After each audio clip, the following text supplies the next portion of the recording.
ಈ ಥರ ಕೈ ಆಡಿಸ್ಕೊಂಡ್ರೆ ಯಾವ ಸೋಡಾ ಮತ್ತು ಏನೂ ಹಾಕೋ ಅವಶ್ಯಕತೆಯೂ ಇರಲ್ಲ. ತುಂಬ ಸಾಫ್ಟ್ ಆ್ಯಂಡ್ ಸ್ಪೂಂಜಿಯಾಗಿ ಬರುತ್ತೆ. Hello friends, welcome back to my YouTube channel. I hope ಎಲ್ಲರೂ ಚೆನ್ನಾಗಿದ್ದೀರ ಅಂದ್ಕೊಂಡಿದ್ದೀನಿ. ಮಾರ್ನಿಂಗ್ ಈ ಥರ ಹೆಲ್ದಿ ಮತ್ತು ಟೇಸ್ಟಿಯಾಗಿರೋಂಥ ಸಾಫ್ಟ್ ಸ್ಪೂಂಜಿ ದೋಸೆ ಮತ್ತು ಪ್ಯಾನ್ ಕೇಕ್ ಸಿಕ್ಕರೆ ಯಾರು ತಾನೇ ತಿನ್ನೋಕ್ಕೆ ಇಷ್ಟಪಡಲ್ಲ ಹೇಳಿ, ಎಲ್ಲರೂ ಮುಗಿಬಿದ್ದು ತಿಂತಾರೆ.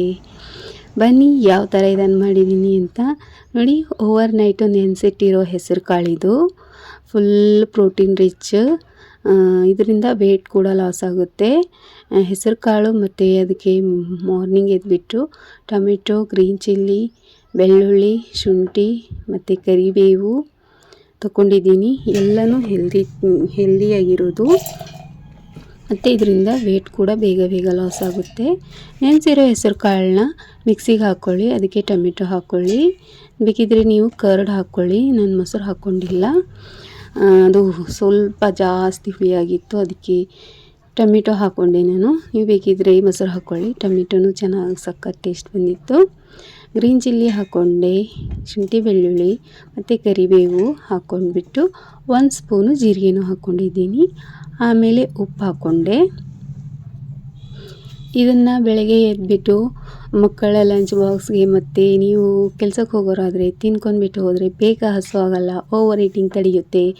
ಇದರಿಂದ ನಿಮ್ಮದು ವೇಟ್ ಲಾಸು ಬೇಗ ಆಗುತ್ತೆ. ನೀವು ಕಂಪಲ್ಸರಿ ವಾರದಲ್ಲಿ 1-2 ಇಲ್ಲ 3 ದಿವಸ ಮಾಡ್ಕೊತೀನಿ.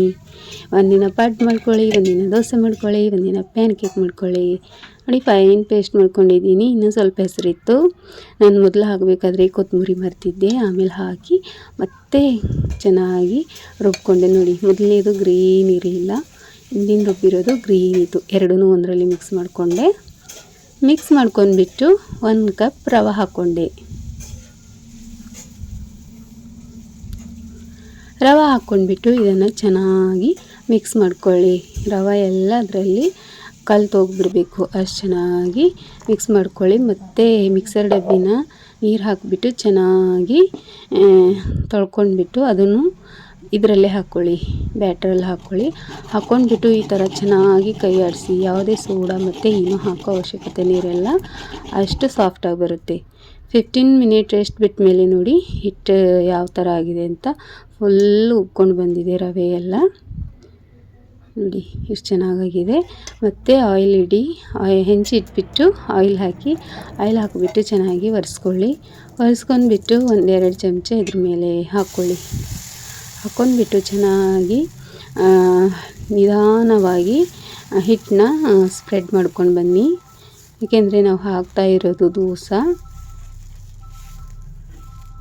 ನೋಡಿ, ಈ ಥರ ಚೆನ್ನಾಗಿ ಸ್ಪ್ರೆಡ್ ಮಾಡ್ಕೊಂಡ್ಬಿಟ್ಟು ಕೊನೆಗೆ ಆಯಿಲ್ ಹಾಕ್ಕೊಳ್ಳಿ. ಆಯಿಲ್ ಹಾಕ್ಕೊಂಡ್ಬಿಟ್ಟು 1-5 ನಿಮಿಷ ಬೇಯಿಸಿ, ಮೀಡಿಯಮ್ ಟು ಲೋ ಫ್ಲೇಮಲ್ಲಿ, ಹೈ ಇಡಬೇಡಿ. ನೋಡಿ ಎಷ್ಟು ಚೆನ್ನಾಗಿ ಕಲರ್ ಬಂದಿದೆ ಅಂತ, ಗೋಲ್ಡನ್ನು ಮೆಹಂದಿ ಥರ ಕಾಣಿಸ್ತಾ ಇದೆ. ಎರಡು ಕಡೆ 1-5 ನಿಮಿಷ ಚೆನ್ನಾಗಿ ಪ್ರೆಸ್ ಮಾಡಿ ಬೇಯಿಸ್ಕೊಳ್ಳಿ. ಆಮೇಲೆ ತೆಕ್ಕೊಳ್ಳಿ. ಮತ್ತೆ ಒಂದು ಹಾಕೋತಾ ಇದ್ದೀನಿ. ನೋಡಿ, ಇದನ್ನು ಎಷ್ಟು ಚೆನ್ನಾಗಿ ಬಂದಿದೆ ಅಂತ. ಬರಲ್ಲ ಅಂತ ಹೇಳೋರೆಲ್ಲ ನೋಡಿ ಎಷ್ಟು ಚೆನ್ನಾಗಿ ಬಂದಿದೆ ಅಂತ. ಇದನ್ನು ಇಲ್ಲಿ ಎಲ್ಲೆಲ್ಲಿ ಹೋಲ್ಸ್ ಇದೆಯಲ್ಲ ಅಲ್ಲೆಲ್ಲ ಆಯಿಲ್ ಹಾಕ್ಕೊಳ್ಳಿ. ಮತ್ತು ಕೊನೆಗೂ ಹಾಕ್ಕೊಳ್ಳಿ. ದೋಸೆ ಹಂಚಿಗೆ ಮೆತ್ಕೊಳ್ಳಲ್ಲ, ಸುಲಭವಾಗಿ ಏಳುತ್ತೆ. ನೋಡಿ, ಇದನ್ನು ತೆಕ್ಕೊಂಡ್ಬಿಟ್ಟು 2 ಕಡೆ ಅಲ್ಟಿ ಮಾಡಿ ಚೆನ್ನಾಗಿ ಬೇಯಿಸ್ಕೊಳ್ಳಿ. ಆಮೇಲೆ ನೋಡಿ, ದೋಸೆ ಆದಮೇಲೆ ಮತ್ತೆ ನಾನು ಈ ಥರ ಪ್ಯಾನ್ ಕೇಕ್ ಥರ ಹಾಕ್ಕೊಂಡೆ. ನೀವು ಬೇಕಿದ್ರೆ ಇದ್ರಾಗೆ ಕ್ಯಾರೆಟು, ಈರುಳ್ಳಿ, ಶಿಮ್ಲಾ ಮಿರ್ಚು ಎಲ್ಲ ಹಾಕ್ಕೊಳ್ಳಿ. ನೋಡಿ, ಅದು ಬೇಗ ಎತ್ತಿದ್ರೆ ಅದು ಬರಲಿಲ್ಲ, ಅದು ಇನ್ನೂ ಬೇರೆ ಇರಲಿಲ್ಲ. ಆಮೇಲೆ ಮತ್ತೆ ಸ್ಲೋವಲ್ಲಿಟ್ಟು ಮತ್ತೆ ಇದು ಬೇಯಿಸ್ಕೊಂಡೆ. ಆಮೇಲೆ ಎಷ್ಟು ಚೆನ್ನಾಗಿ ಎದ್ದಿದೆ ನೋಡಿ. ಇದು ಸೆಕೆಂಡ್ ಟ್ರಿಪ್ಪದ್ದು. ಎಷ್ಟು ಚೆನ್ನಾಗಿ ಕಲರ್ ಬಂದಿದೆ ನೋಡಿದ ತಕ್ಷಣ ತಿನ್ಬೇಕನ್ಸಿತ್ತು. ನೋಡಿ, ಚಟ್ನಿಗೆ ಕಾಯಿ ಚಟ್ನಿ ಮಾಡ್ಕೊಂಡಿದ್ದೀನಿ ನಾನು. ಮತ್ತು ಮೊಸರು ತೊಗೊಂಡಿದ್ದೀನಿ. ಇದು ತಿನ್ನೋಕ್ಕೆ ಮೊಸರು ತುಂಬ ಸಖತ್ತಾಗಿರುತ್ತೆ, ಯಾಕಂದರೆ ನಾವು ಖಾರ ಉಪ್ಪು ಎಲ್ಲ ಅದರಲ್ಲೇ ಹಾಕಿದ್ದೀವಿ. ಮೊಸರಿನ ಜೊತೆ ತುಂಬ ಹೆಲ್ತ್ ಇರುತ್ತೆ. ಜಿಮ್ಗೆ ಹೋಗೋರು ಮತ್ತು ಡಯಟ್ ಮಾಡೋರು, ವೇಟ್ ಲಾಸ್ ಮಾಡ್ಕೋಬೇಕಂದವರು, ಹೆಲ್ದಿ ಆಗಿರಬೇಕನ್ನೋರು ಇದನ್ನು ಟ್ರೈ ಮಾಡಿ, ತಿನ್ನಿಸಿ ಎಂಜಾಯ್ ಮಾಡಿ. ಸಿಗೋಣ ನೆಕ್ಸ್ಟ್ ವಿಡಿಯೋದಲ್ಲಿ. ಅಲ್ಲಿವರೆಗೂ ಹರ ಮಹಾದೇವ್. ಯಾರೆಲ್ಲ ಚಾನಲ್ನ ಸಬ್ಸ್ಕ್ರೈಬ್ ಮಾಡ್ಕೊಂಡಿಲ್ಲ ಪ್ಲೀಸ್ ಮಾಡ್ಕೊಳ್ಳಿ.